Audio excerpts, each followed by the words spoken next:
Bangihlangane nomuntu ngiyekude khona umuntu obuhlangane naye begqoke ngaze ngimbona kodwa ngikhabane naye kanje engathi ngaphokoza kanje ngimphele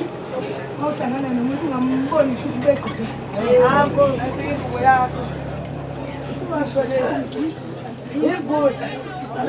amen yivusa le uzokuyipheke njalo ekuseni ase uyipheka njalo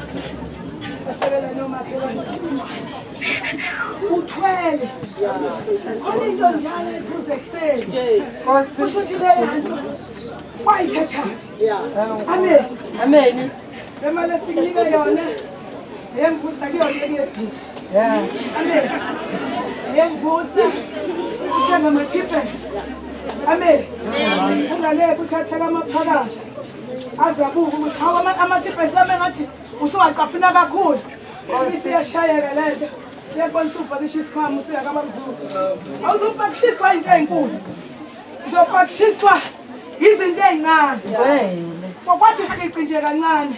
kwashaya enhliziyweni upakisha isikhwama angene endlini athi ma hayi ngisagibela uyaphi kade sihleli sithi kuhle amen kanti ukuthi kuhle imoto siyiphaphalazi siphumile emgwaqweni amen lake ntombi ngale ngubo ngifuna inhliziyo mina esheshe iphaphalazi amen ngoba ngiyazi ukuthi kusuke kukhona into ephaphalazayo kodwa hayi kuthiwe kuwena hayi ukuthi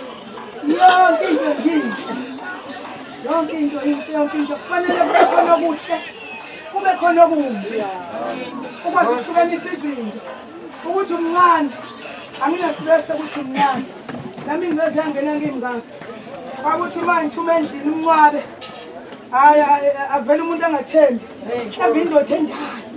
ithi abe kodwa umnqwabe wathi ngihlupheka kangaka mina avele nginikezele ithwasa lakhe encane kanje amen vele ngifikelele ithwasa libra